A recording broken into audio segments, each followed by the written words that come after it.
pertama Ibu Asmawati dan Ibu Isma selaku Kepala Sekolah SMA Al-Munawwarah dan SMA Muhammadiyah.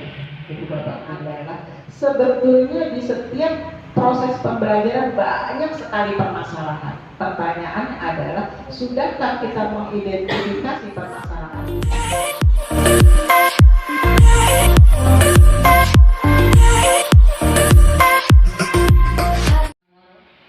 Dan yang kami banggakan, Bapak dan Ibu Dewan Guru peserta in-house training yang berbahagia. Segala puja dan puji kita panjatkan kehadirat Allah Subhanahu wa Ta'ala yang telah memberikan kita nikmat iman, Islam, dan ihsan serta sehat walafiat, sehingga kita bisa bertemu dalam acara in-house training, penyusunan program pembelajaran, dan alat evaluasi. Semoga acara ini bisa berjalan dengan lancar. Amin ya rabbal alamin. Selawat serta salam, marilah kita sanjungkan kepada Nabi besar Muhammad sallallahu alaihi wasallam. Kita semuanya bisa meneladani apa yang beliau ajarkan dan juga mendapatkan sahabat beliau sampai akhir zaman kami. Amin ya rabbal. Hadirin yang berbahagia, selanjutnya akan kami bacakan susunan acara in-house training, penyusunan program pembelajaran, dan alat evaluasi sebagai berikut. Kedua, menyanyikan lagu kebangsaan Indonesia Raya Kepala Sekolah SMA Munawwarah. Keempat, acara inti. Kelima, penutup atau doa. Dengan bersama-sama membaca lafaz basmalah.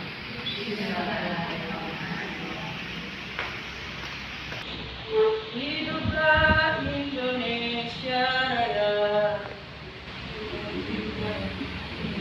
Indonesia tanah airku, tanah tumpah darahku.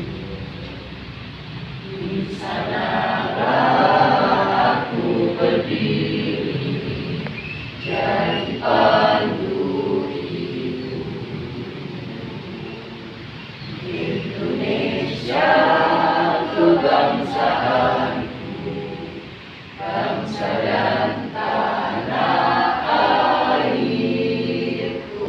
Kita berseru, Indonesia bersatu. Hiduplah tanahku, hiduplah negeriku, bangsaku, rakyatku semuanya. Bangunlah jiwanya, bangunlah badannya untuk Indonesia Raya. Indonesia Raya, merdeka, merdeka, tanahku, negeriku yang ku cinta. Indonesia Raya, merdeka, merdeka, hiduplah Indonesia Raya. Indonesia Raya, merdeka, merdeka, tanahku, negeriku yang ku cinta. Indonesia Raya, merdeka, merdeka, hiduplah Indonesia Raya. Hadirin dipersilakan duduk kembali. Kepala Sekolah SMA Al-Munawwarah kepada Ibu Asmawati SPD dipersilakan. Warahmatullahi wabarakatuh. Waalaikumsalam warahmatullahi wabarakatuh. Innal hamdalillah nahmaduhu wa nasta'inuhu wa nastaghfiruh wa na'udzu billahi min shururi anfusina wa min sayyiati a'malina. May yahdihillahu fala mudilla lahu wa may yudlil fala hadiya lahu. Asyhadu an la ilaha illallah wa asyhadu anna Muhammadan abduhu wa rasuluh. Allahumma shalli wa sallim ala sayyidina Muhammad wa ala alihi sayyidina Muhammad. Amma ba'du. Ibu pengawas pembina SMA, Ibu Isnur yang kami hormati, Ibu Kepala SMA Muhammadiyah Cilegon yang kami hormati, Bapak Ibu Dewan Guru peserta in-house training baik dari SMA Asal Munawaroh dan SMA Muhammadiyah yang kami banggakan. Syukur alhamdulillah pada siang hari yang cerah ini kita masih diberikan nikmat sehat, masih diberikan kesempatan untuk bersilaturahmi dalam rangka talabul ilmi. Insyaallah pada hari ini kita sama-sama akan belajar sharing dari Bunda Isnur mengenai perangkat pembelajaran dan penilaian, terutama persiapan kegiatan ujian sekolah. Mudah-mudahan kita semua di sini diberikan kesehatan, diberikan kemudahan dan kelancaran dalam jalannya aktivitas kita sehari-hari. Amin. Selanjutnya, salam beserta salam marilah kita lepas curahkan kepada junjungan Nabi besar kita, yakni Nabi Muhammad Sallallahu Alaihi Wasallam, para sahabat, keluarga, sahabat, dan insyaallah kita sebagai pengikutnya yang kelak akan mendapat syafaat dari beliau. Amin. Bapak Ibu yang kami hormati, pada kesempatan kali ini kami ucapkan selamat datang di SMA Munawaroh. Terima kasih atas kesediaan waktu yang sudah diberikan, yang sudah disempatkan untuk hadir mengikuti kegiatan hari ini. Semoga apa yang kita lakukan hari ini mendapatkan pahala dari Allah karena kita niatkan untuk ibadah, mencari ilmu. Untuk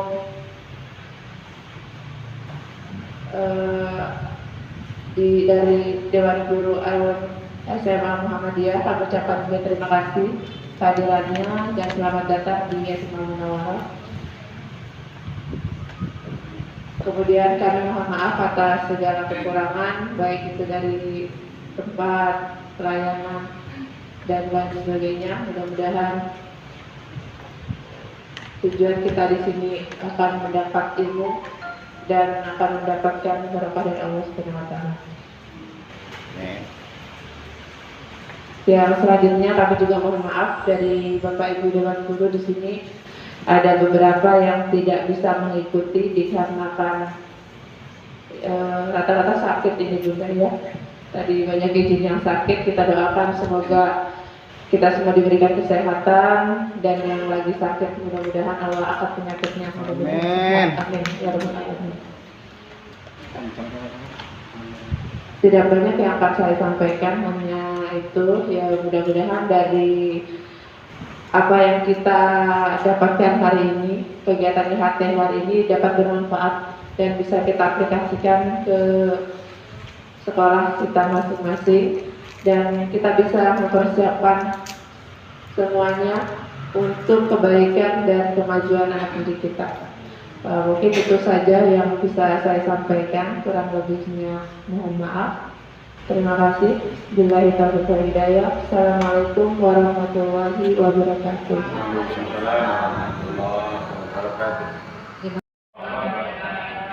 Terima kasih Ibu Kepala Acara, yang terhormat Ibu Asmawati dan Ibu Isma selaku Kepala Sekolah SMA Al Munawaroh dan SMA Muhammadiyah, Ibu Bapak Guru yang saya banggakan, alhamdulillah bisa ketemu ya Ibu Bapak untuk berbagi informasi.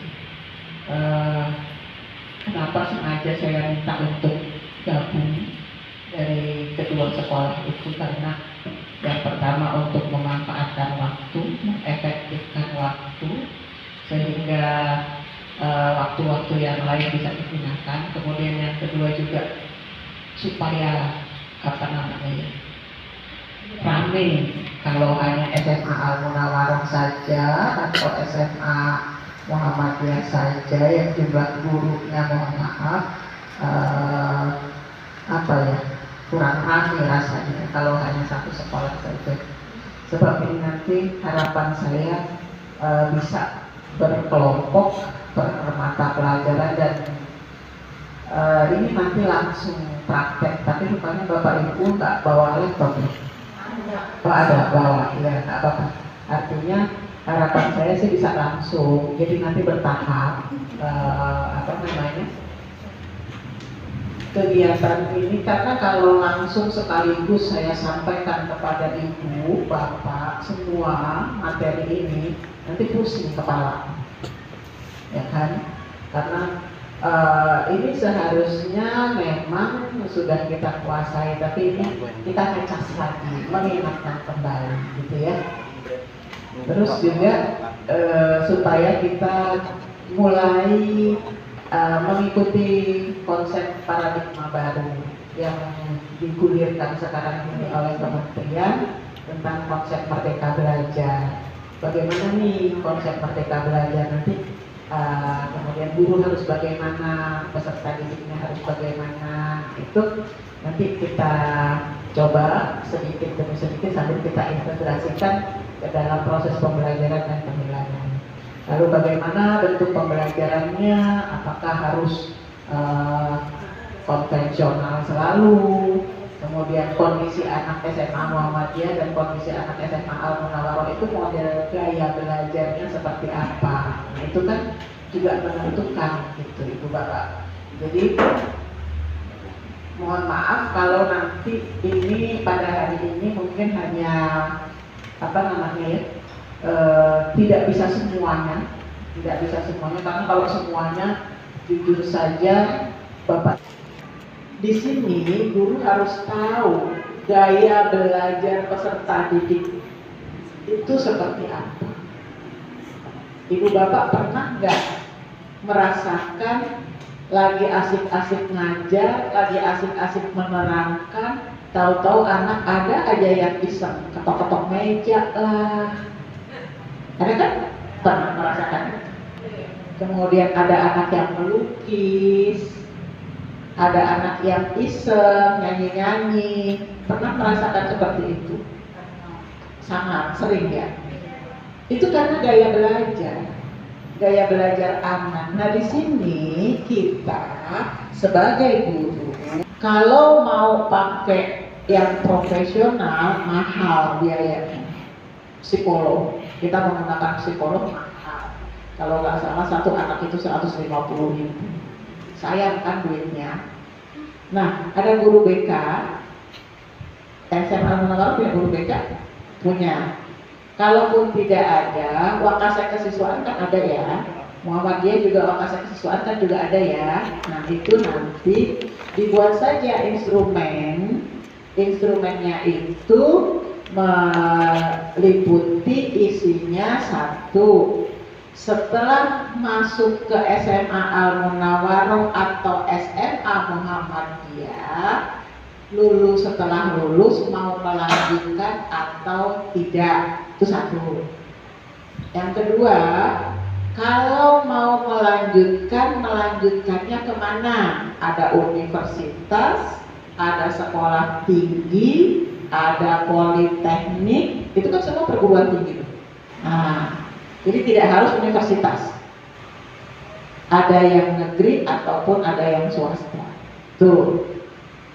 Kemudian yang ketiga pertanyaannya, program disiplin ilmu apa yang diinginkan kalau mau melanjutkan.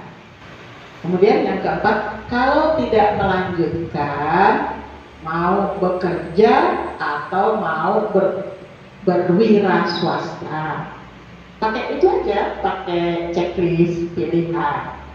Nah, kalau mau bekerja, bekerjanya di mana? Kalau mau berwira swasta, wira swastanya tentang apa? Nah, itu jadi ada berapa pertanyaan tuh? 5 ya, sudah. Yang terakhir, senang belajarnya dengan cara apa? Pilih di situ, diskusi, baca buku, dengerin musik. Nah, nanti bisa dilihat berapa jumlah peserta didik yang senang belajarnya sambil dengerin musik. Berapa jumlah peserta didik yang senang belajarnya sambil melukis. Nah itu nanti guru, kita sebagai guru harus bisa. Oh anak-anak 10 yang sekarang ternyata gaya belajarnya lebih senang dengan mendengarkan musik. Lalu apa yang harus dilakukan oleh guru kalau anaknya senang begitu? Kira-kira apa? Gaya belajar anak SMA Al-Munawwaroh kelas 10 sekarang ini lebih senang belajar dan lebih mudah dipahami kalau sambil mendengarkan musik. Terus kita sebagai guru gimana?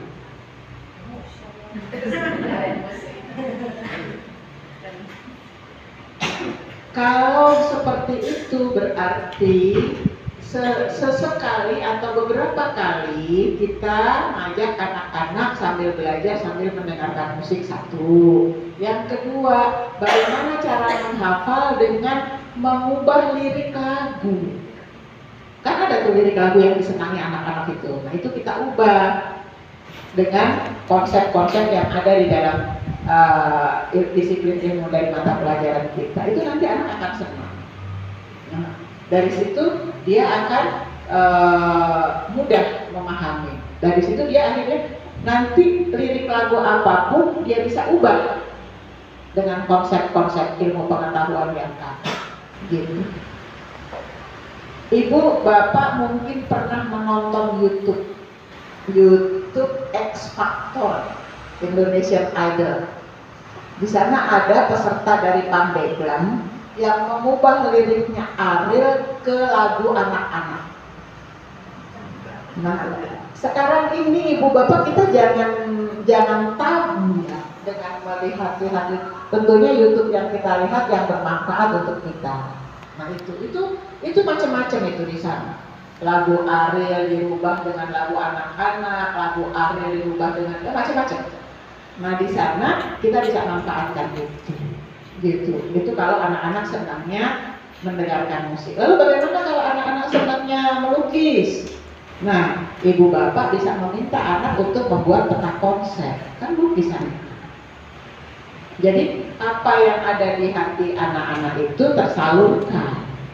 Atau suruh bikin komik misalnya.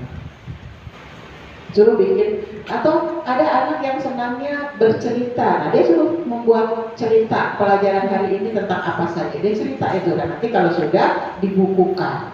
Itu jadi biografi anak selama belajar di SMA Al-Munawwaroh atau di Muhammadiyah. Kan menjadi inspirasi buat yang lain. Nah, itulah gaya belajar anak-anak. Kita sebagai guru harus paham itu. Nah, kalau belum pernah, nanti untuk tahun ajaran baru lakukan itu. Kan nggak banyak kan jumlah siswanya. Kalau nggak banyak kan gampang sekali mengatakan. Kemudian yang kedua, berhubungan dengan kinerja yang ditampilkan. Ini kompetensi profesional. Kalau berhubungan dengan kinerja yang ditampilkan berarti ini kaitannya dengan regulasi kewajiban apa yang harus dilakukan oleh seorang guru, baik guru negeri maupun swasta. Judulnya guru, judulnya pendidik, tidak memandang negeri atau swasta, tidak memandang di kampung atau di kota. Judulnya guru. Nah, kalau kompetensi profesional guru berarti kinerjanya yang dilihat. Apa kewajiban guru? PP 74 Permendikbud nomor 15 itu ada di sana, ada 5M. Kewajiban guru ada 5M. Apa? Yang pertama merancang pembelajaran, yang kedua melaksanakan pembelajaran, yang ketiga membimbing dan melatih peserta didik, yang keempat mengevaluasi proses pembelajaran, yang kelima melaksanakan tugas tambahan. Nah, merancang pembelajaran, merencanakan pembelajaran. Nah, berarti ibu bapak, kewajiban kita sebagai guru sebelum masuk kelas wajib, kudu, harus. Nah, itu hukumnya. Merencanakan pembelajaran. Jadi kalau kita masuk kelas tanpa perencanaan, sama halnya dengan kita mau pesta gak ada perencanaan. Itu sama seperti itu. Kemudian sudah direncanakan, bagaimana perencanaannya? Dilaksanakan. Nah, pelaksanaan pembelajaran ini sesuai rencana atau tidak? Kan yang ada kadang-kadang perencanaannya warnanya merah, pelaksanaan pembelajarannya warnanya biru. Jaka sembuh makan permen. Nah ini ngapain kita bikin perencanaan pembelajaran kalau nggak nyambung? Kemudian kita laksanakan, dievaluasi, begitu dievaluasinya juga warnanya kuning, nggak nyambung gitu. Nah ini jangan seperti itu.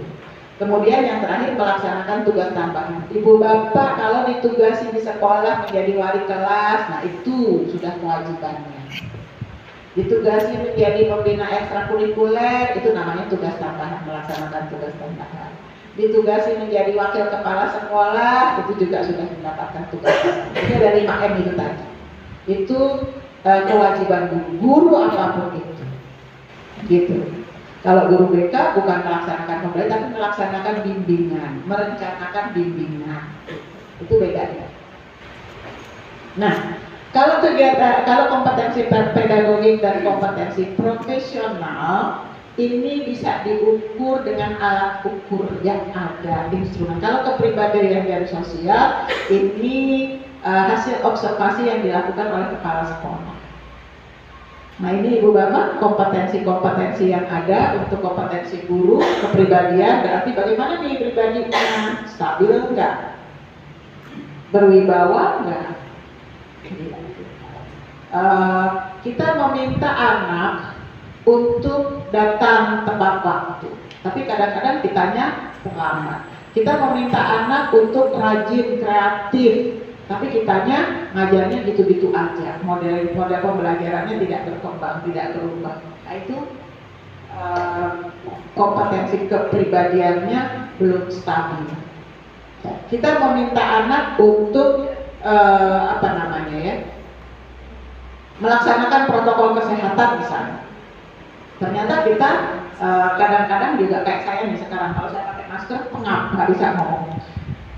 Kita kadang-kadang tidak seperti itu. Nah ini juga tidak bisa menjadi menjadi teladan buat peserta didik.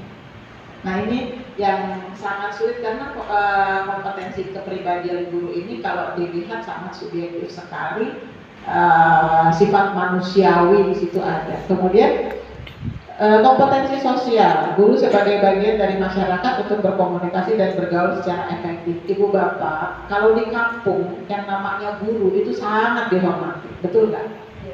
Sangat dihormati.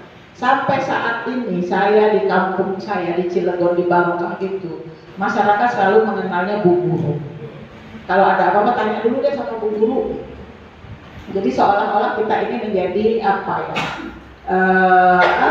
tempat menyelesaikan masalah. Misalnya kalau ada masalah apa-apa mereka tanya kepada ini harus dimiliki oleh setiap guru, karena ini ada alat ukurnya untuk melakukan penilaian.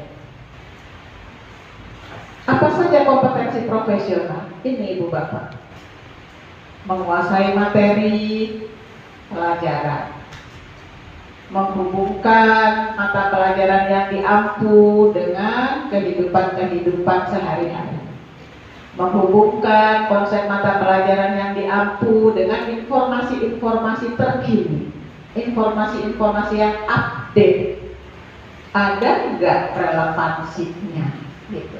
Itu kompetensi profesional. Kemudian menguasai kompetensi dasarnya. Kompetensi dasarnya apa? Dan ini ada di regulasi. Bu, kita punya kurikulum sendiri. Ya, boleh. Punya kurikulum sendiri kan juga punya kompetensi dasar. Nah, kompetensi dasarnya apa? Dikuasai nggak? Materi pembelajarannya dikembangkan. Misalnya pelajaran Misalnya pelajaran sejarah atau pelajaran PPKN. Di sana ada hak asasi manusia. Kemudian atau sejarah revolusi Perancis. Kita di dalam buku sejarah berbicaranya revolusi Perancis. Tapi kita ada di Cilegon. Ada nggak revolusi Perancis di Cilegon? Nggak ada kan? Nah, apa yang harus dilakukan oleh guru sejarah? Kira-kira konsep revolusi Perancis itu mengubah negara Perancis itu dari bagaimana menjadi bagaimana, faktor pendukungnya apa, faktor yang menghambat apa. Kemudian kaitkan dengan masyarakat Cilegon ini. Kira-kira gimana? Nah itu mengembangkan materi pembelajaran secara kreatif. Contoh lagi misalnya pelajaran apa ya? Geografi deh, pelajaran geografi. Ada kemarin Bu Guru Krakatau, anak Krakatau, batuk. Ya, anak Krakatau batuk ya Pak ya. Pilek, sama dengan warganya, pilek batuk. Nah, kalau dari segi geografi, batuk pileknya anak Gunung Krakatau itu disebabkan oleh apa?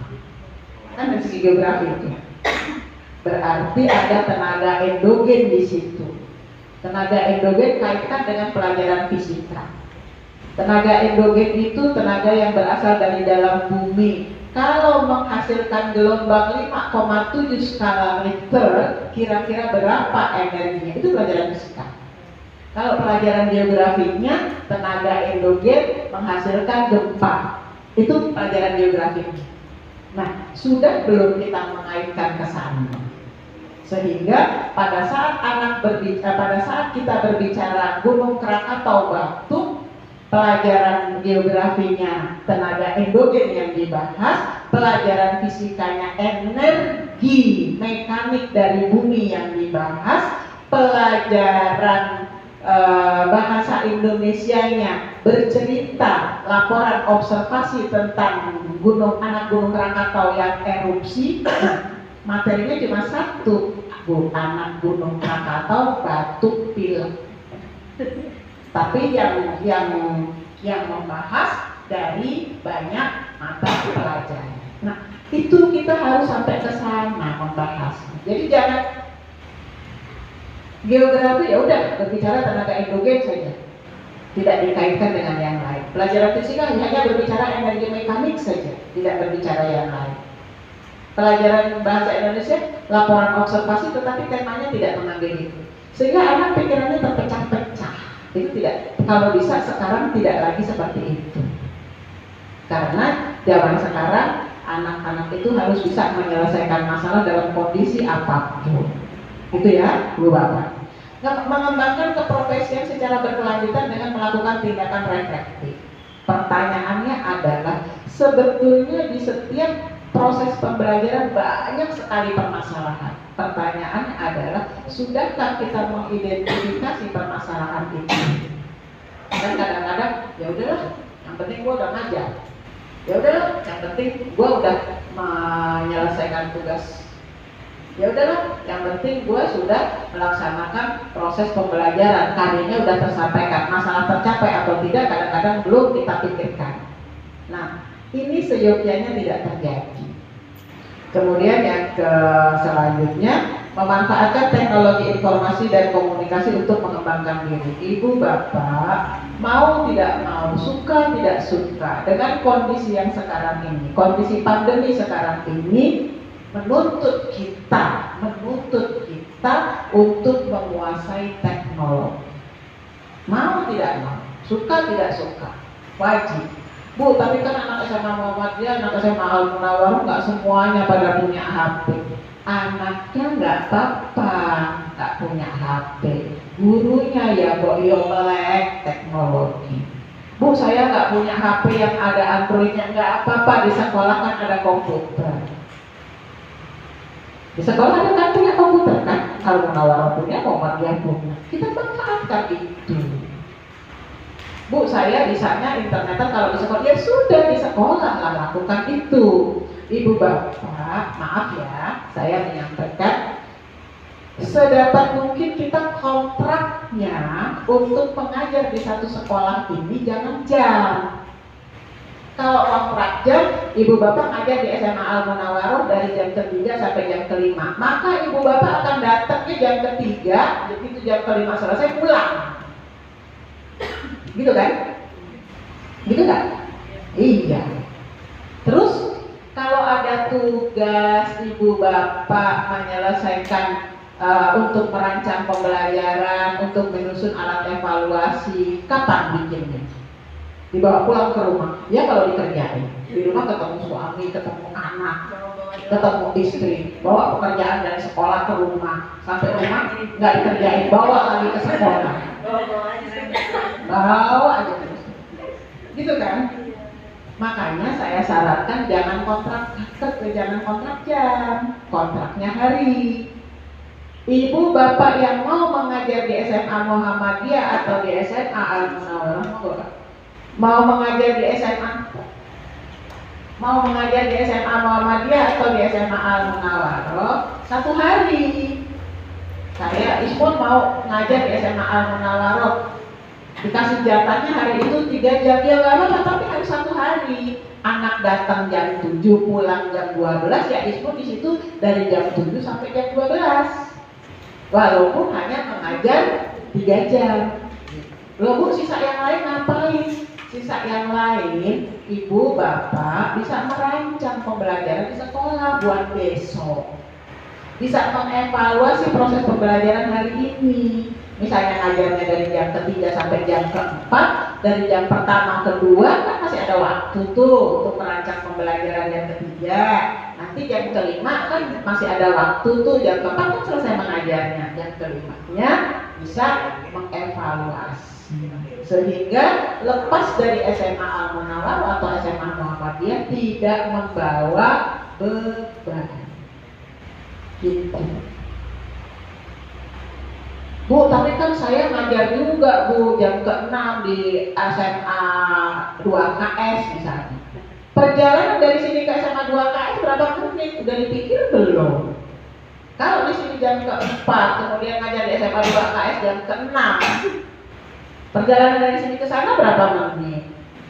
Nah, jadi seyogyanya ini saya sarankan ya ibu kepala sekolah, sebaiknya kontraknya jangan kontrak jam, kontrak hari, gitu.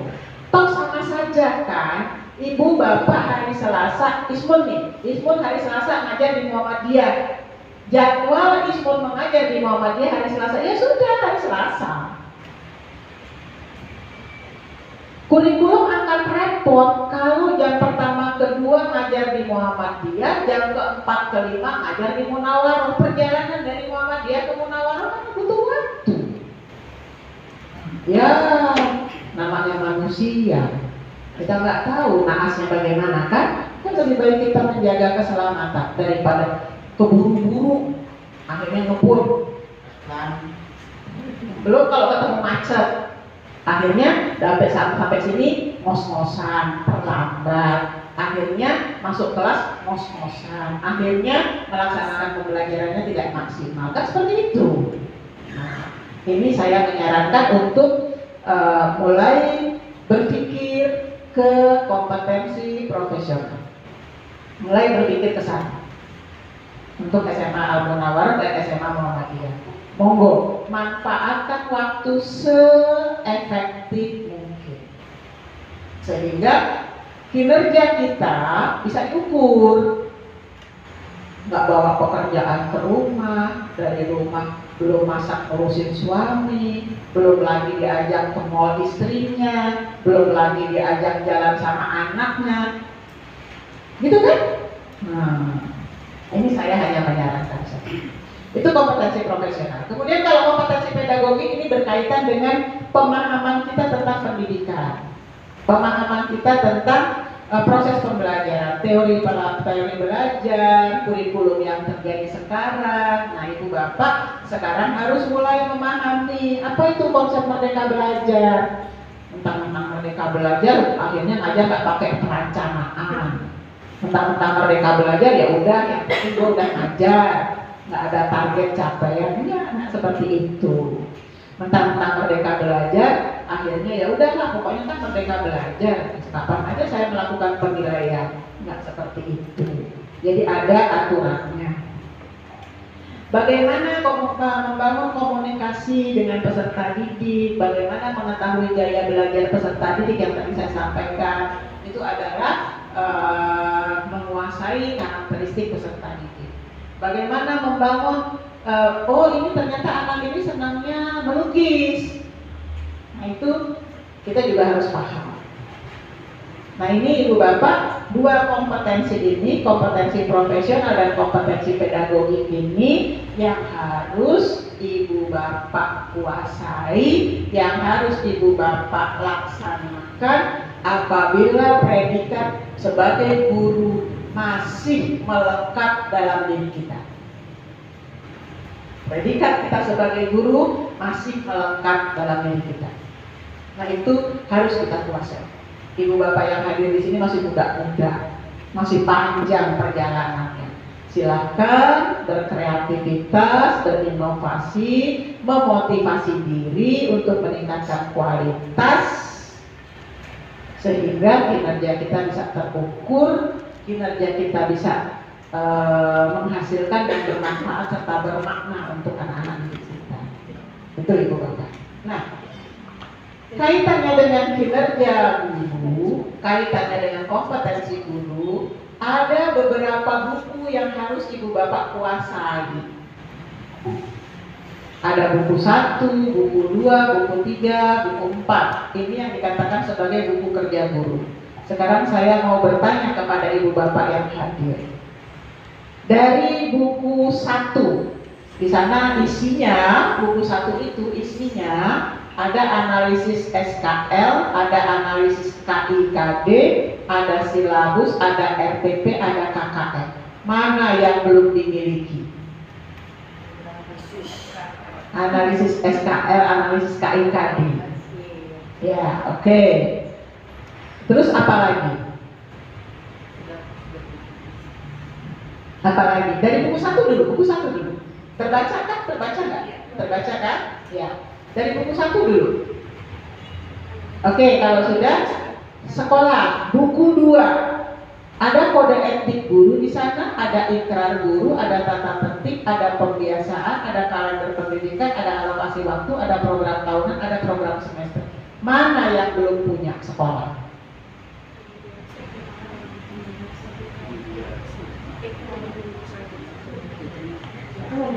Ikrar guru. Ikrar guru, kode etik guru, Ibu Bapak bisa mendownload dari ikrar PGRI. Bu, SMA Al Munawaroh sama SMA Muhammadiyah mau punya ikrar sendiri? Oh, monggo, bagus. Tapi kalau sudah berikrar kan berarti berjanji ya. Kalau berjanji berarti kan harus dilaksanakan ya. Kan gitu. Ikrar tiap hari dibacain tapi nggak dilaksanakan, sama juga bohong. Ya, ikrar guru belum punya, pembiasaan nggak punya kan? Kalau pembiasaan nggak ada kan? Oke, sekarang buku 3, yang mana yang belum ada? Sekolah ini. Daya serap siswa. Daya serap siswa itu sebetulnya adalah analisis hasil belajar, analisis evaluasi hasil belajar. Nah, ini berarti sekolah kita belum melakukan itu. Buku 4 yang belum punya yang mana? Yang harus dimiliki oleh guru itu di buku 1 dan buku 3. Yang harus dimiliki oleh sekolah buku 2 dan buku 4 untuk mengukurnya. Buku 2 ada yang harus dimiliki guru apa? Program tahunan dan program semester di situ. Nah, inilah Ibu Bapak yang harus dimiliki. Saya hari ini selama 2 jam ini saya akan berkutik di sini dulu. Di sini dulu. Saya akan berkutik di sini dulu. Saya akan mengajak Ibu Bapak melakukan analisis KIKD yang gampang caranya, yang nanti akan mudah dituangkan ke RTP dan silabus. Karena itu tinggal copy paste. Kalau Ibu Bapak sudah melakukan analisis KIKD, nggak bikin silabus nggak apa-apa. Karena itu sudah bisa dikatakan sebagai blueprintnya di situ. Tinggal Ibu Bapak menjabarkannya ke dalam RPP. Kalau RPP wajib hukumnya bikin, karena Permendikbud nomor 22 masih mengatakan guru wajib merencanakan pembelajaran. PP 74-nya belum ganti, Permendikbud nomor 15-nya belum ganti, masih berbunyi guru wajib merencanakan pembelajaran. Tuh. Itu. Ini Ibu Bapak, saya mau menekankan pada KIKD dan RPP. Kalau yang lain-lain, kalau analisis KIKD sudah dikuasai, maka bikin RPP gampang. Analisis KIKD susah nggak Bu? Enggak. Saya akan mengajak Ibu Bapak dari hal yang sederhana, bikin yang sederhana. Analisis KIKD ini bisa dikatakan sebagai RPP selembar. Jadi kalau selama ini Ibu Bapak mengatakan RPP selembar kemudian disusun seperti itu, nggak ada RPP selembar sebetulnya. Yang ada penyederhanaan RPP. Tapi analisis KIKD itu bisa selembar. Bisa selembar. Kita lihat apa yang harus dilakukan oleh guru.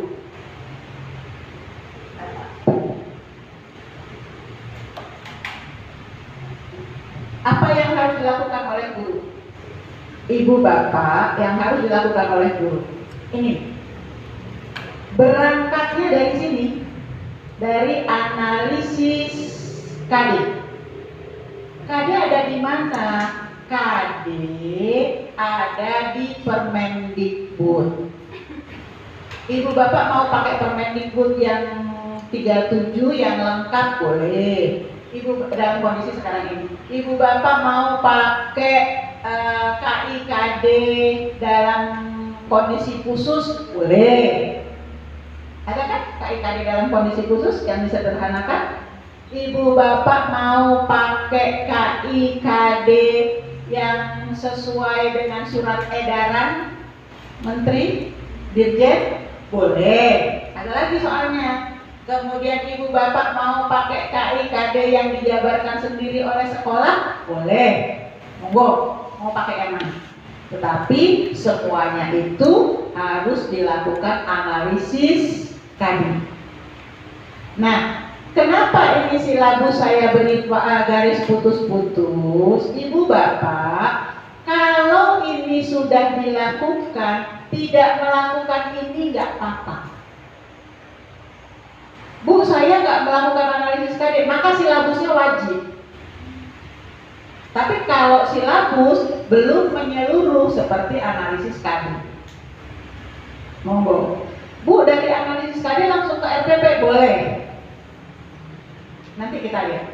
Nah, kenapa penyusunan RPP ini saya beri warna merah? Karena ini wajib. Kenapa analisis KD ini saya beri warna kuning? Peringatan, hati-hati. Kalau lampu lalu lintas, kalau warnanya kuning kan peringatan tuh. Nah. Kenapa penyusunan RPP ini saya beri warna merah? Harus dipatuhi. Sama Ibu Bapak, kalau lampunya warnanya merah kan mesti berhenti. Kalau nggak berhenti, dari sana jalan, dari sini jalan. Kayak tadi itu di perapatan, bukan? Aduh, mana sih tadi? Kawasan tol Cilegon Barat. Lampu yang sini sudah hijau, lampu yang dari Cilegon sudah hijau, lampu dari tolnya sudah merah, mobil tronton kencangnya luar biasa. Itu Masya Allah, saya bilang untung aja itu motor belum jalan. Kalau sudah jalan, udah nggak tahu berapa motor itu yang terus. Saya bilang ya Allah, itu supir udah tahu lampu merah masih aja ngebut.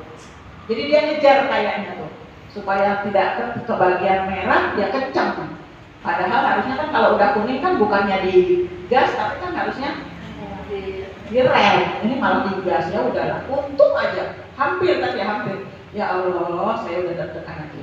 Nah ini Ibu Bapak, kenapa ini warna? Karena harus dipatuhi, karena harus dipatuhi. Kalau nggak dipatuhi ya celaka. Sama pembelajaran kalau nggak bikin RPP ya udah pembelajarannya asal. Kalau melaksanakan pembelajarannya asal ya anaknya hasilnya asal. Nah, Ibu Bapak tega nggak anak belajar hasilnya asal? Tapi itu yang jadi masalah.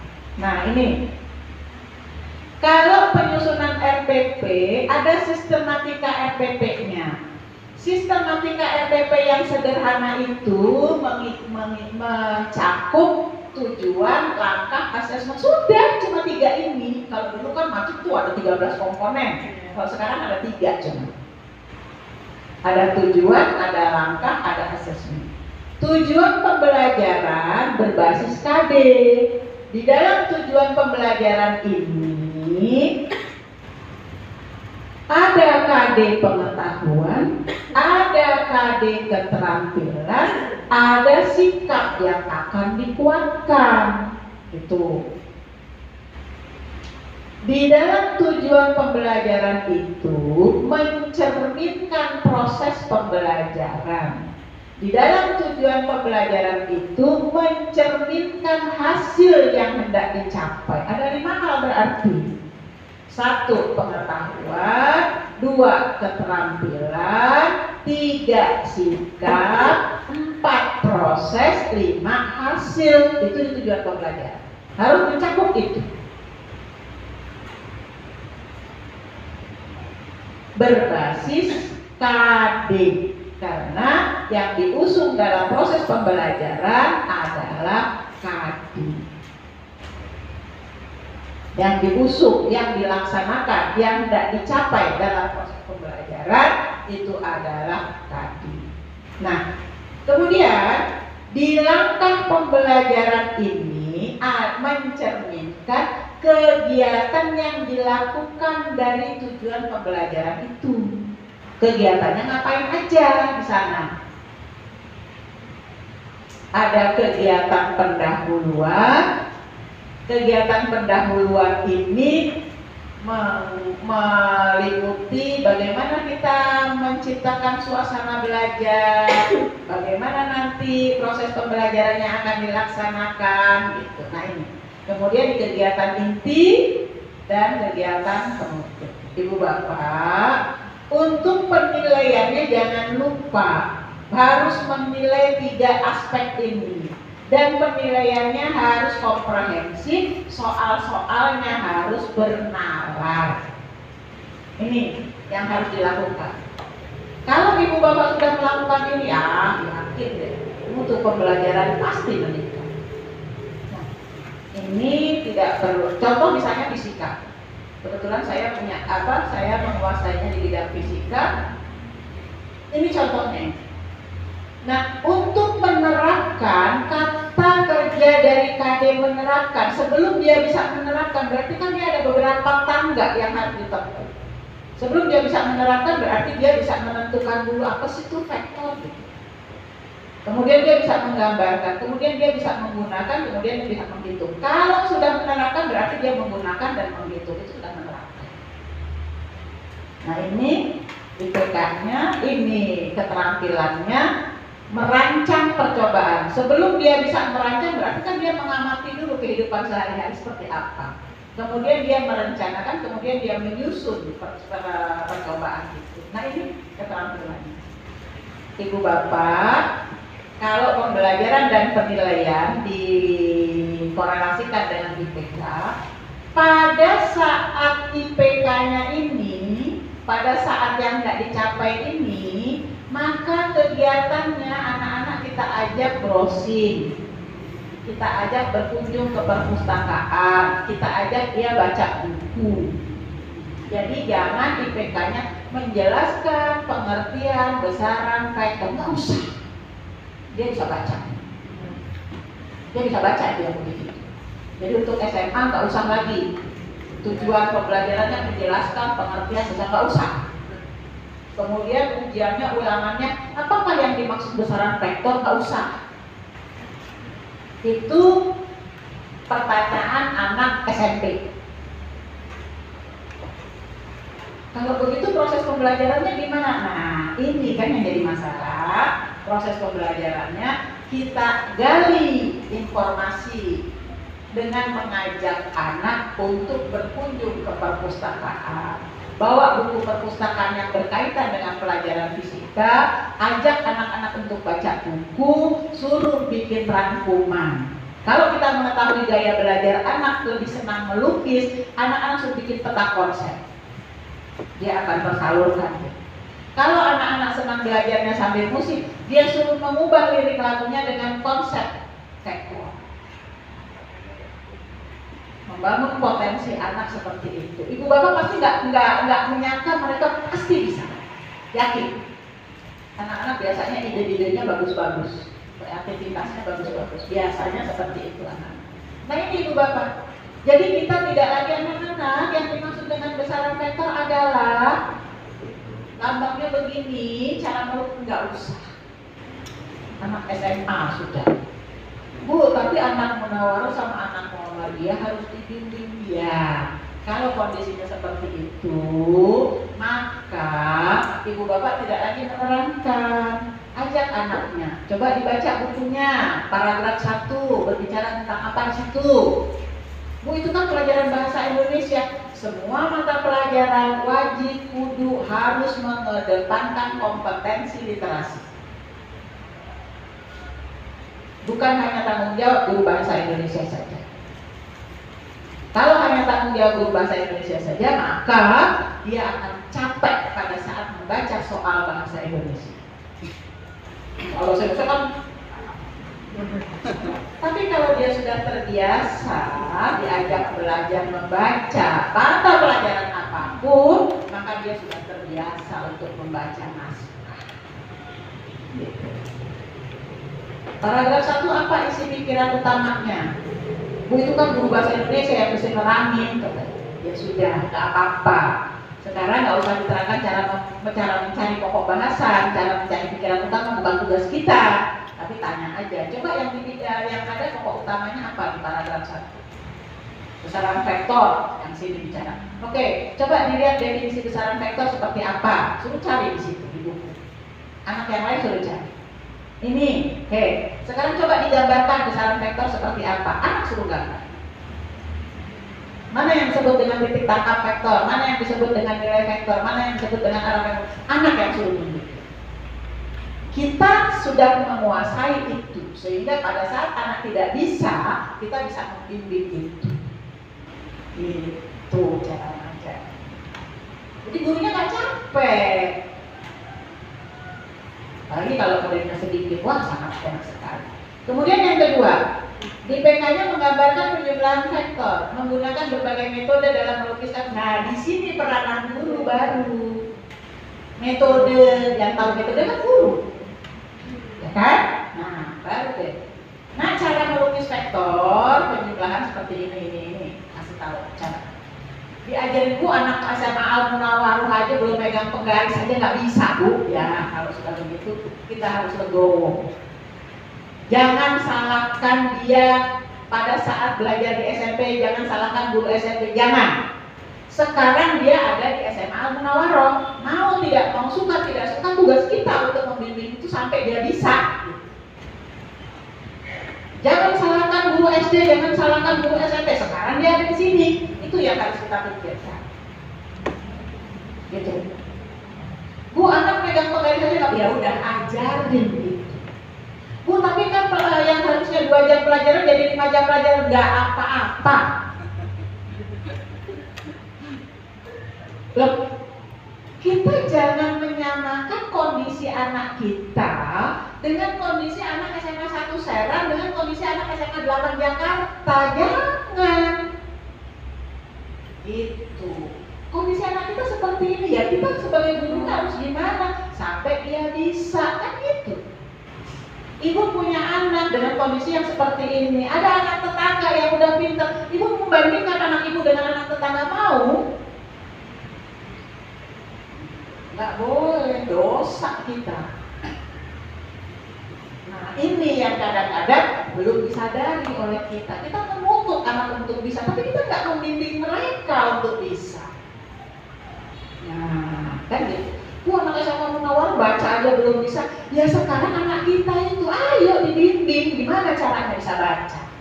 Tanggung jawab membaca bukan hanya guru bahasa Indonesia, kan gitu. Tuh. Kemudian menggunakan prinsip aturan trigonometri. Nah, kalau ini sudah urusan matematika nih.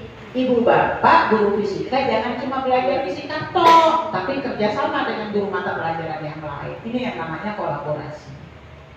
Kemudian kalau keterampilannya mengamati peristiwa penjumlahan vektor dalam sekarang kan teknologi informasi udah canggih. Kan kalau Google Maps kan ada berapa kilometer per jam kecepatannya, kan ada tuh kalau kita naik ke baca, itu kan sebetulnya vektor. Belok 300 meter di depan, belok kiri, itu kan sebetulnya vektor. Nah, udah belum disampaikan hal itu? Jangan sungai lagi, orang nyebrang lagi, jangan. Sekarang kan kekinian, pakai ilmu-ilmu yang update. Ini kan sebetulnya penerapan vektor. Nah, ini gambaran fisika. Pertanyaan saya, ibu bapak dalam mata pelajarannya masing-masing sudah belum dikaitkan sampai ke sana? Belum. Berarti lepas dari sini secara perlahan, pelan-pelan, jangan sekaligus, karena ini proses pembelajaran tidak seperti makan cabai yang sekarang makan langsung pedas.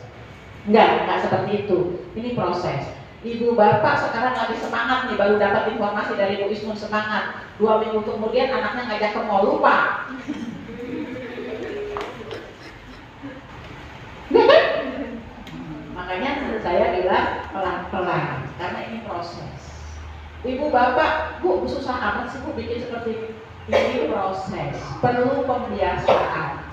Ibu bapak yang tadinya tidak pernah menyusun RPP sendiri, bisanya mengunduh, kemudian disimpan di lemari buku, sekarang dituntut untuk menyusun sendiri. Itu sama halnya dengan orang yang biasa bangun tidur jam 7, dipaksa suruh bangun jam 4. Ya kan? Itu ibaratnya seperti itu. Nah ini Ibu Bapak. Kemudian analisis KIKD. Saya mau tunjukin contoh analisis KIKD.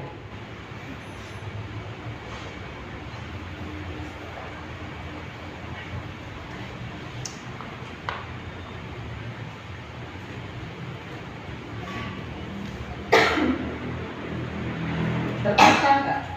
Kurang lebih ya. Ini yang bikin buram apa ya? Tulisannya itu kecil. Nggak terbaca ya? Ya. Nah ini data analisis KIKD. Terbaca Bu yang belakang? Terbaca ya? Terlihat?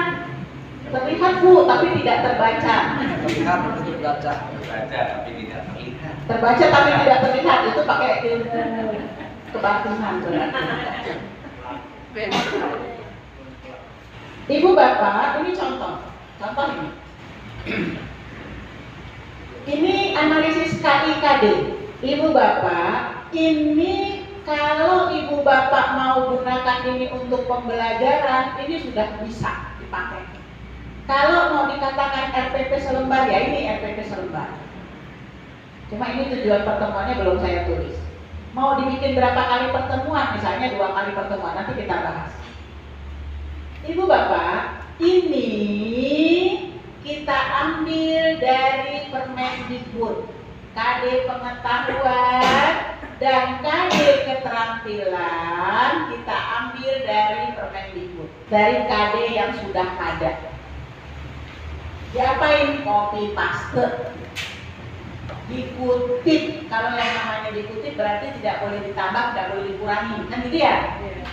Nih, ambilnya dari sana. Ini 2 ini, yang ini dan yang ini. 2. Ambil dari sana, copy paste. Kemudian indikator kompetensinya. Kalau tuntutannya menerapkan, berarti dia harus tahu dulu dong apa itu besaran fisika yang merupakan besaran sektor. Jangan di sana, Bu, boleh nggak saya kalau mulai menuntutnya mulai dari menjelaskan pengertian vektor, memberi contoh besaran vektor, kelamaan. Bu, tapi kan proses pembelajaran harus begitu. Iya, proses pembelajarannya. Kalau itu nanti dituliskan di sini, maka soal yang akan tertulis tertuang dalam evaluasi, Ibu akan lagi kembali menuliskan apa yang dimaksud dengan besaran vektor. Akan keluar lagi seperti itu. Padahal soal itu, pertanyaan seperti itu bisa Ibu lakukan pada saat proses pembelajaran. Karena tuntutannya apa? Tuntutannya menerapkan. Kalau menerapkan berarti kan bisa pakai, kan gitu kan? Kalau hanya tuntutannya baru menjelaskan saja, menyebutkan contoh-contohnya, belum menerapkan itu. Ya, maka kalau dia bisa menerapkan tahapannya, menentukan dulu, kemudian menggambarkan, menggunakan, kemudian menghitung. Nah, udah bisa itu menerapkan. Merancang percobaan, ini juga dari Permendikbud. Merancang percobaan, sebelum dia bisa merancang percobaan, dia amatin dulu tuh.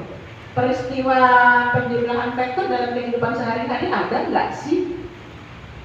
Nah, harus dikaitkan kontekstual.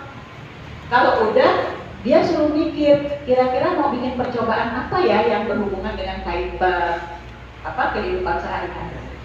Oh, anak-anak pramuka. Dalam kehidupan sehari-hari, vektor itu bisa untuk mencari jejak. Nah, kan berkembang dia. Gitu. Oh, kalau udah belajar gini, berarti bisa nonton kompas nih. Jalan ke Cilegon nggak harus lewat jalan utama, ada jalan alternatif. Nah, itu dia sudah bisa menyelesaikan masalah kalau udah seperti itu. Nah, ini udah bisa merancang percobaan, berarti dia bisa tuh merancang percobaannya gimana. Kalau anak sudah bisa sampai seperti itu, Ibu Bapak, maka kompetensi ini sudah bisa dicapai. Makanya soal ulangannya jangan lagi matematika fisika. Jangan lagi diketahui vektor A 3 Newton, vektor B 4 Newton, berapa vektor A ditambah B apabila menentuk. Itu matematika. Konsep fisikanya nggak masuk di situ. Ibu Bapak bukan guru fisika, kalau saya menerangkan pelajaran vektor seperti itu, paham nggak kira-kira? Paham kan? Iya. Jadi tidak hanya selalu matematika fisika, jangan. Ini guru fisika terutama. Guru matematika juga gitu, persamaan aljabar linear satu variabel. Jangan diketahui Y berapa, X-nya berapa, hitung C-nya, atau diketahui Y sekian berapa X-nya. Jangan hanya itu. Variabel Y itu fungsinya untuk apa, variabel X itu fungsinya untuk apa. Kaitkan ke pelajaran fisika, kaitkan ke pelajaran ekonomi, kaitkan ke pelajaran agama, kaitkan ke pelajaran kimia. Ada nggak variabel itu dalam mata pelajaran itu? Itu harusnya. Jadi jangan selalu persamaan linear satu variabel Y sama dengan AX per B. Diketahui Y-nya sekian, berapa X-nya? Kalau diketahui X-nya sekian, berapa Y-nya? Kalau konstantanya A, kan gitu aja itu soalnya. Ya, anak-anak akan merasa susah pelajaran matematik karena rumus aja terus. Tapi sebetulnya kan pelajaran matematika tidak selalu rumus. Coba anak itu suruh dikasih duit 10.000, suruh beli pensil sama suruh beli pulpen. Dapat berapa pensilnya, dapat berapa pulpennya, berapa sisanya. Itu kan persamaan linear satu variabel. Nah, sampai ke sana enggak kita ngajarnya. Jadi pelajaran fisika, pelajaran matematika tidak berdiri sendiri. Pelajaran agama juga gitu. Di pelajaran fisika ada pengukuran.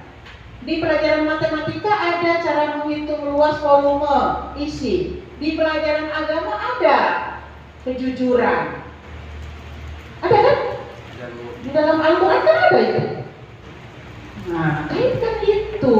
Jadi jangan masing-masing kekeh pada konsep mata pelajarannya sendiri. Sekarang udah bukan zamannya lagi yang seperti itu, Ibu Bapak. Nah, kita kembali lagi ke sini.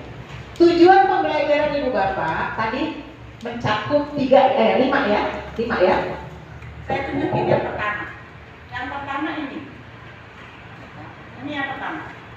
Ini saya kasih keterampilannya ini.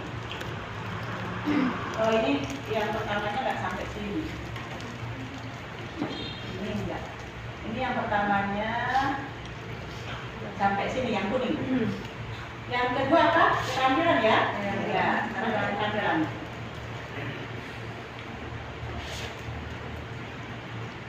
Nah ini keterampilannya. Saya kasih warna biru. Itu yang kedua. Kemudian yang ketiga apa? Sikap. Oke. Ini yang ketiga. Saya kasih warna jingga. Nah. 1, 2, 3. Yang keempat apa? Proses. Ini prosesnya. Nah, saya kasih warna apa ya? Abu-abu. Nah, itu proses. Apalagi yang terakhir? Hasil. Ini hasil.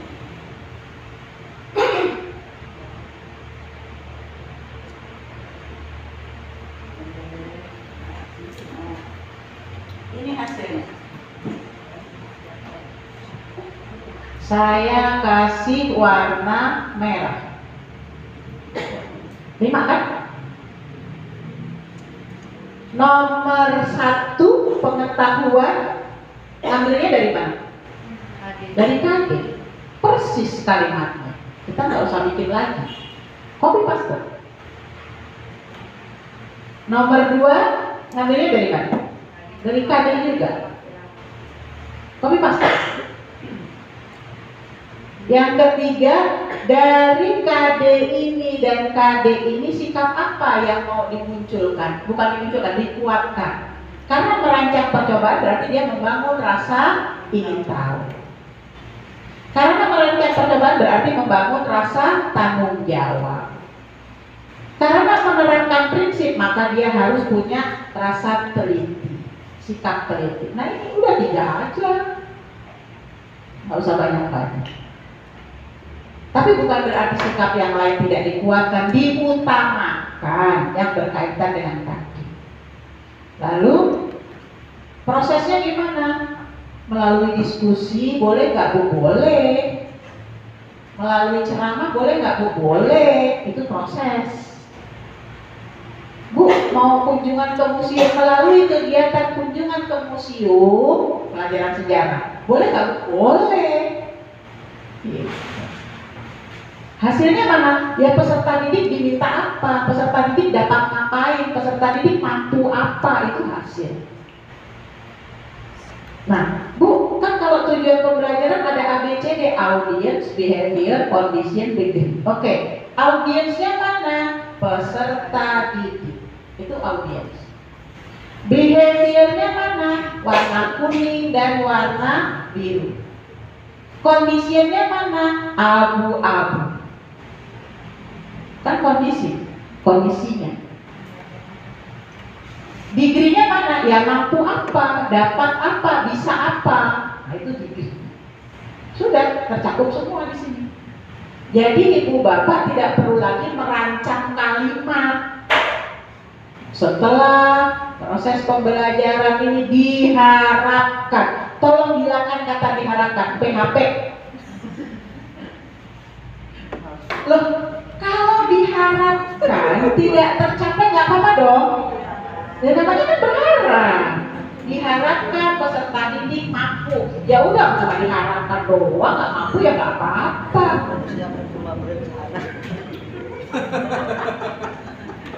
PHP.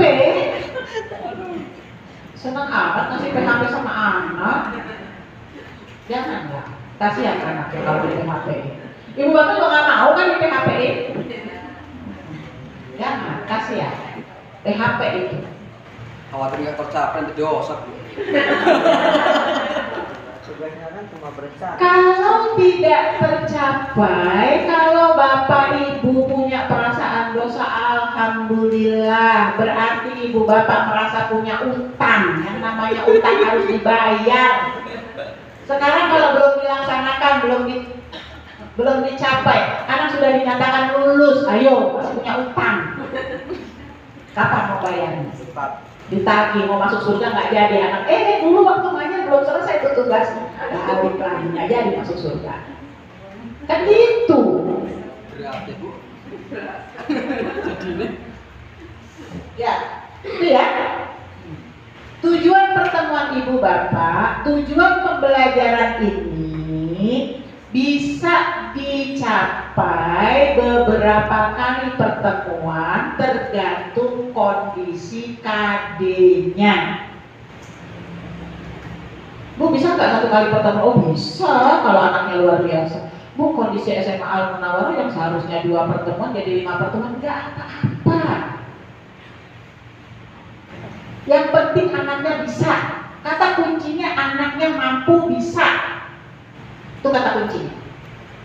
KD-nya menerapkan sampai anak itu bisa menghitung, sampai anak itu bisa menggunakan. Itu kalau menerapkan. Jadi jangan asal ya udahlah, kamu udah selesai kan belajar ini, besok lanjut ke KD berikutnya. Nah, anaknya nggak ngerti apa-apa. Gitu. Sampai anaknya bisa. Bu, harusnya 5 kali pertemuan dari 10 kali pertemuan nggak apa-apa. Bu, KD yang harusnya 5 diselesaikan dalam waktu 1 tahun, ini bisa selesai 2, nggak apa-apa. Kemampuan anak SMA Al Munawwarah, kemampuan anak SMA Muhammadiyah seperti itu. Jangan dipaksa. Bu, nggak bisa Bu, anak-anak itu menerapkan soal yang sulit-sulit. Nggak usah dikasih soal yang sulit-sulit, yang gampang aja. Bu, anak-anak nggak bisa pakai GPS. Ya udah, suruh motong kompas gimana caranya jalan ke sekolah ini kalau rumahnya di sana, motong kompas, ceritain. Itu sudah prinsip penjumlahan vektor. Makanya kita membuat soal juga harus tahu karakteristik peserta didik bagaimana. Bu, kalau begitu setiap anak soalnya beda-beda. Seharusnya iya. Bu, kalau begitu RPP setiap anak beda-beda. Seharusnya iya. Karena setiap anak punya kurikulum sendiri-sendiri. Kenapa begitu? Setiap anak punya kelebihan dan kekurangan masing-masing. Nggak bisa kita samaratakan. Cuma, mampukah kita membuat RPP 1 anak 1 RPP? Kan seharusnya gitu. Anak inklusi itu 1 anak 1 SPI, namanya Satuan Pelayanan Individu, ya Bu Isma. Seharusnya begitu Ibu Bapak. Tapi kan nggak mungkin ada 30 anak kita bikin 30 RPP. Nggak mungkin itu. Nah, sekarang bagaimana penerapan pembelajarannya? Itu yang harus kita pahami. Jangan menyamaratakan semua anak. Sekarang saya tanya Ibu Bapak, mau nggak Ibu Bapak saya ratakan, samakan kemampuan Ibu Bapak dengan kemampuan guru-guru SMA 8 Jakarta? Kita kasih soal yang sama, Ibu harus, guru SMA 8 Jakarta mampu menyelesaikan soal 8, Ibu Bapak harus mampu menyelesaikan soal 8. Mau nggak dihitung? Tanpa ada bimbingan. Kalau guru SMA 8 Jakarta dilepas bisa. Sekarang Ibu Bapak mau nggak dituntut seperti itu tanpa ada bimbingan? Nggak mau kan? Sama anak-anak juga begitu. Oke. Bu, ini tujuan pembelajaran bisa beberapa kali pertemuan. Bu, kalau tujuan pertemuan gimana? Kalau 2 kali pertemuan ini ya dibagi 2. Yang mana yang mau dilaksanakan? Bu, ternyata di pertemuan pertama saya baru bisa mencapai IPK 1 sampai IPK 2 aja. Yang apa-apa. Bu, ini harusnya 4 kali pertemuan, setiap IPK 1 kali pertemuan. Nggak apa-apa. Kata kuncinya anak bisa. Itu. Bu, kalau begitu KIKD-nya nggak bisa terselesaikan semua. Ya, nggak apa-apa. Dengan catatan, Ibu Bapak harus melakukan analisis KD. Mana KD yang merepresentasikan SKL? Bu, ada 5 KD Bu yang merepresentasikan SKL, cuma 2 KD. Boleh nggak yang 3 KD anak suruh belajar sendiri di rumah? Boleh. Bu, boleh nggak yang 3 KD itu saya kasih tugas anak-anak untuk merangkum kemudian kita tes? Boleh. Makanya Ibu Bapak Jangan memaksakan diri setiap KD harus pertemuan tatap muka. Lihat kondisi KD-nya bagaimana. Pertanyaan saya, ada guru kelas 10 pelajaran bahasa Indonesia? Ibu ngajar kelas 10, berapa KD dalam 1 tahun? Nah, artinya kita belum membaca secara utuh KD itu. Ada pelajaran matematika kelas 10? Siapa? Ada berapa KD Bu di kelas 10 matematika? Ada. Artinya Ibu, Bapak belum membaca KD dan belum melakukan analisis KD. Kalau sudah membaca, sudah menganalisis, akan tahu, oh KD ini yang merepresentasikan PKL. Tuntutannya SKL apa? Oh KD ini. Ya udah kalau itu KD ini aja kita pada saat pelajaran tatap muka, KD yang lain dikasih tugas. Boleh nggak Bu? Boleh. Kan model pembelajaran ada berapa? Tatap muka, kegiatan mandiri tidak terstruktur, penugasan terstruktur. Tuh, mantap. Lanjut kita, materi pelajaran yang terkait. Nah, karena ini merancang percobaan, maka pelajaran bahasa Indonesia kan namanya merancang. Berarti kan ada langkah-langkah. Langkah-langkah itu kan pelajaran bahasa Indonesia. Matematikanya ada nggak? Ada. Di sini ada menghitung.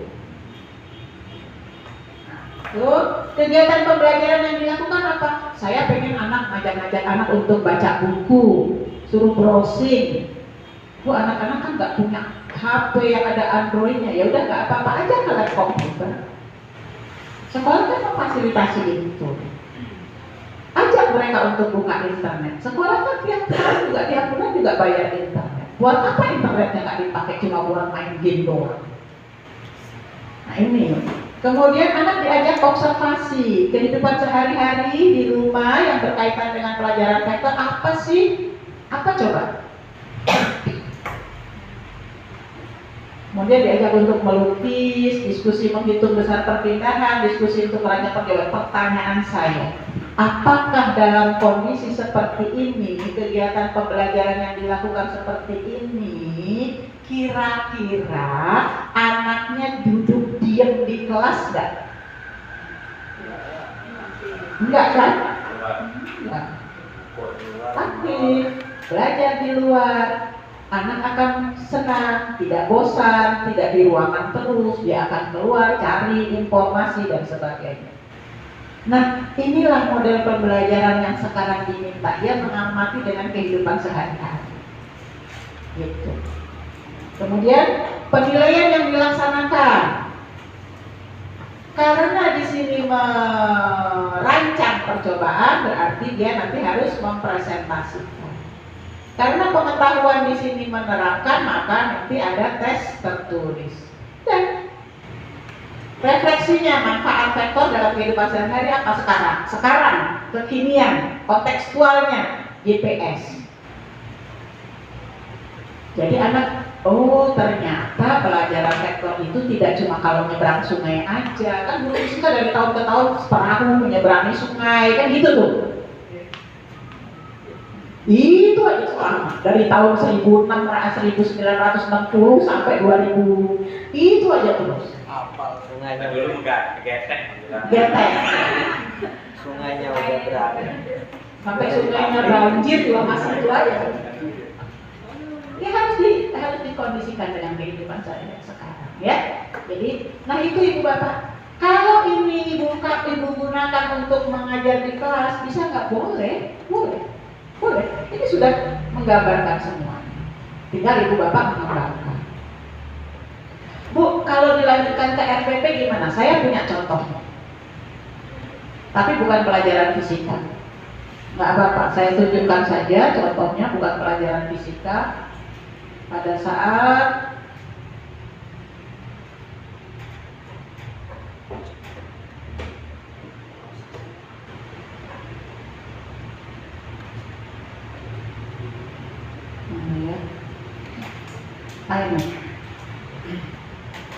ini contohnya pelajaran PKW.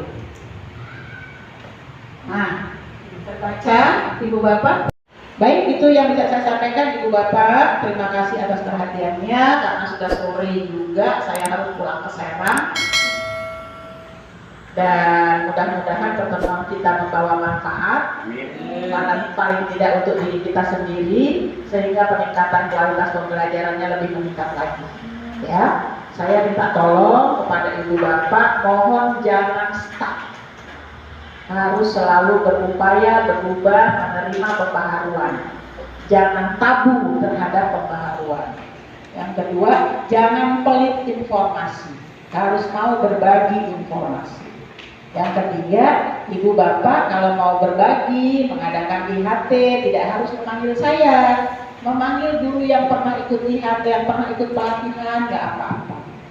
Yang penting dilaksanakan dan saya diberitahu gitu, sehingga pada saat saya monitor, oh ini sudah dilaksanakan, oh ini belum, oh ini perlu penambahan, gitu ya. Oke, terima kasih atas perhatiannya, mudah-mudahan bermanfaat. Apabila ada hal-hal yang kurang berkenan saya mohon maaf. Wabillahi taufiq wal hidayah. Wassalamualaikum warahmatullahi wabarakatuh.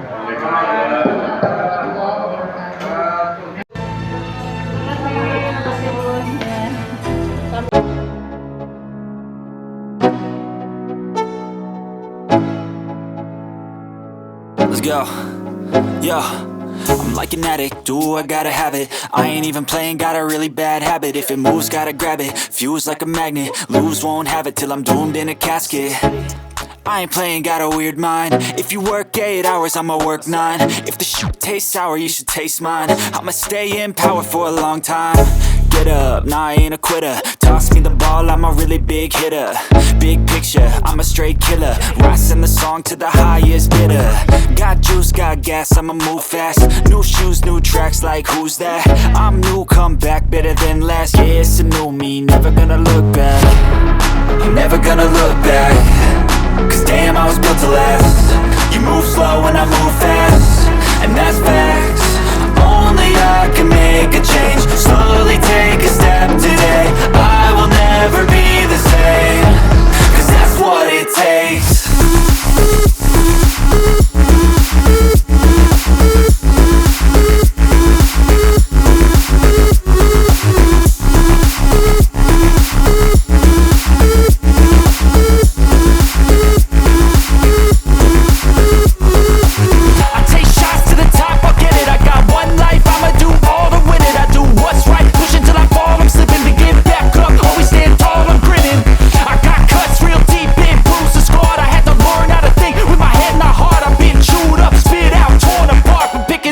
Pieces is a form of art. I'm never gonna look back.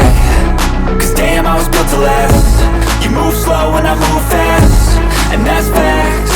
Only I can make a change. Slowly take a step